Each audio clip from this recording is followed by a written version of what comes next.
The rise in violent crime continues in America's biggest cities. On Monday in New York City, a man was caught on video in the Bronx in AOC's district, hitting an NYPD officer in the head with a bottle in broad daylight. Thankfully, that officer is expected to be okay. That man, who's got a rap sheet a mile long, told police that, quote, God told him to do this. Joining me now for more is former Homeland Security Advisor, Secret Service Special Agent, and Newsmax contributor Charles Marino, and retired Milwaukee County Sheriff, Newsmax contributor, and president of America Sheriff LLC, Sheriff David Clarke. Great to have you both back on. Sheriff Clarke, we'll start with you. You saw the video.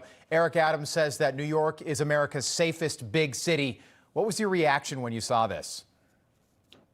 You know, it's sickening. It really is. God didn't tell him to do that. The devil was talking to him, and he knows it.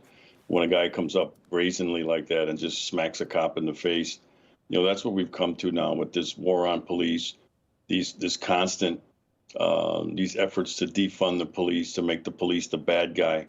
This is the result. But fortunately, more people, I saw a couple people jump in there.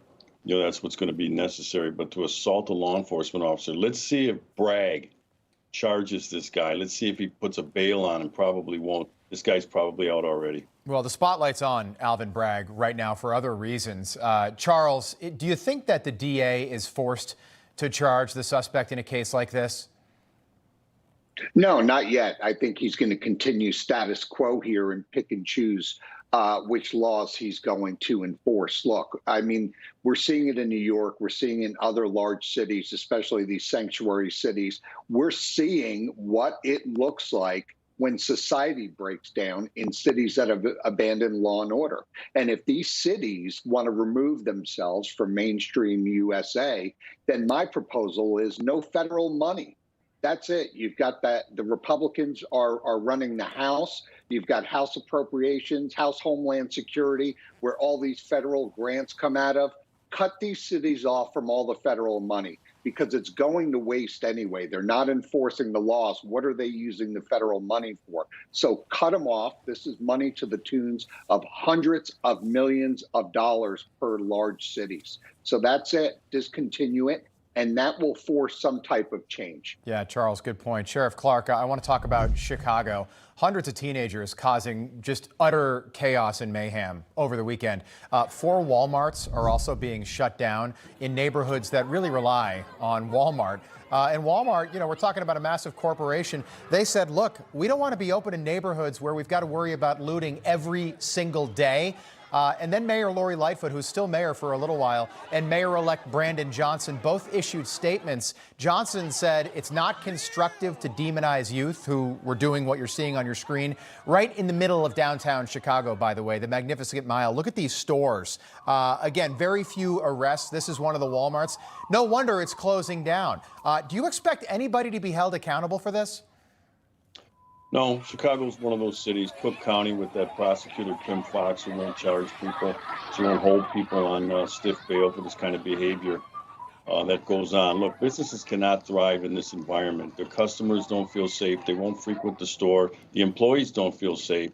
I know I read a story where a Target store in one of these areas lost $400 million in profit in November alone, last November. It just can't continue to operate like this. And until this climate changes, until they start to get people who will enact public policy, urban policies that make a difference, these businesses are going to shut down and move on. I don't blame them. Charles, can I ask you just a quick question, about 30 seconds? We're seeing all these videos, and a lot of these videos, this is shocking, but a lot of these videos are coming from the actual criminals themselves.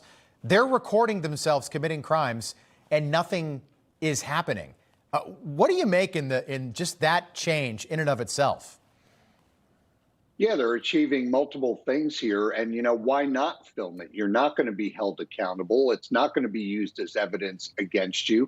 And if it is, you're going to cycle in and out of the processing before the police officer can finish the paperwork on the charges. So there's no resolution here coming from these district attorneys in these large cities to provide any form of a deterrent to stop this. And as a result, you are now getting this mob mentality that we're seeing across major U.S. cities. You know, important to note, too, if you watch MSNBC or CNN this morning, they are not covering this story. Very little media coverage because it doesn't fit their narrative. Charles Marino, Chef David Clarke, we appreciate you being with us this morning. Thank you. Thank you.